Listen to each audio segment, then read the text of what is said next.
चलें जी, अब हम पढ़ते हैं major and minor surgical site infection. तो मेजर वुंड इन्फेक्शन कौन से हैं जिनमें सिग्निफिकेंट पस डिस्चार्ज हो, जिसमें सिस्टमिक इलनेस हो, टैकीकार्डिया, प्रेक्सिया, ल्यूकोसिटोसिस और डिलेड रिटर्न टू होम हो। माइनर वुंड इन्फेक्शन कौन से हैं जो हो सकता है पस या सीरस फ्लूइड डिस्चार्ज करें, लेकिन उनमें एक्सेसिव डिस्कम्फर्ट, सिस्टमिक साइन जैसे कि टैकीकार्डिया, प्रेक्सिया, ल्यूकोसिटोसिस ये नहीं होते और डिलेड रिटर्न टू होम भी नहीं होता।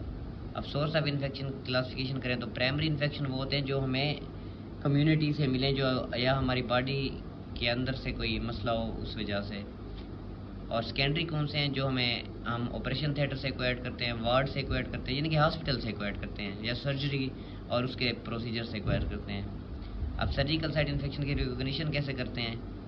एनी एरिथमा डिस्चार्ज और पस को नोट करना है आपने। Systemic sign of infection along with leukocytosis is very helpful in making the diagnosis. इसके अलावा अल्ट्रासाउंड और सीटी स्कैन वो भी यूज़फुल हैं एक इन्फेक्शन को मतलब आइडेंटिफाई करने के लिए। अगर एक इन्फेक्शन है, अगर एक वुंड अंडर टेंशन है और क्लियर एविडेंस स्प्रेशन की, तो हम सुचर को रिमूव करते हैं ताकि पस को ड्रेन करें और वुंड को नॉर्मल सेलाइन से इरिगेट करते हैं और पस को सेंड करते हैं फॉर माइक्रोबायोलॉजिकल कल्चर और एंटीबायोटिक को इनिशिएट करते हैं। तो prevention of surgical site infection के लिए जो बेस्ट बंडल प्रैक्टिस है ना, उसमें 3 कैटेगरीज हैं। एक प्री ऑपरेटिव मेजर्स हैं, एक इंट्रा ऑपरेटिव मेजर्स हैं और एक पोस्ट ऑपरेटिव मेजर हैं।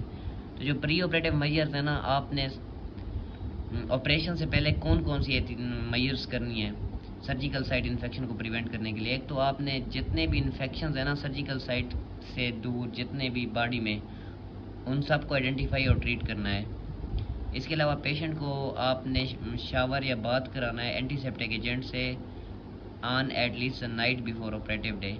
इसके अलावा टोबैको सिसेशन को इनकरेज करना है और एटलीस्ट ऑपरेशन से 30 डेज़ पहले आपने टोबैको सिसेशन स्टार्ट करवा देनी है। और कोलोरेक्टल सर्जरी से पहले बावल प्रिपरेशन करनी है। गुड ग्लाइसीमिक कंट्रोल रखना है, पेशेंट का शुगर लेवल नॉर्मल रखना है। प्री ऑपरेटिव मर्सा स्क्रीनिंग करनी है और ऑपरेशन थिएटर का एडिक्वेट डिज़ाइन हो जिसमें वेंटिलेशन अच्छी हो। इंट्रा ऑपरेटिव मेजर्स कौन सी हैं? आपने प्री ऑपरेटिवली हेयर रिमूव नहीं करने अनटिल एंड अनलेस हेयर उस जगह पे हो जहाँ पे आपने ऑपरेशन के लिए इंसिजन देना है। और अगर उस जगह पे हेयर रिमूव करने भी पड़े तो आपने ऑपरेशन से इमीडिएटली बिफोर रिमूव करने हैं with electric clippers. Razor shaving नहीं करनी है आपने, क्योंकि रेज़र शेविंग से सर्जिकल साइड इन्फेक्शन का रिस्क बढ़ जाता है। क्योंकि जब रेज़र से आप शेविंग करते हो ना तो स्किन में छोटे छोटे कट्स पड़ जाते हैं और वो कट्स जो होते हैं ना वो एक मतलब एक सोर्स बन जाते हैं बैक्टीरिया की एंट्री और बैक्टीरिया की मल्टीप्लिकेशन के लिए। इसलिए अगर हेयर इंसिजन की साइड पे आएँ तो आपने इलेक्ट्रिक क्लिपर से कट करने हैं और ये इम्पॉर्टेंट पॉइंट है। इसके अलावा आपने ग्लूकोज लेवल नॉर्मल मेंटेन करना है, टेम्परेचर नॉर्मल मेंटेन करना है, स्किन से एंटीसेप्टिक प्रिपरेशन करनी है, नेल्स को शॉर्ट रखना है और सर्जिकल स्क्रब पहनना है। इसके अलावा प्री ऑपरेटिव मर्सा स्क्रीनिंग करनी है।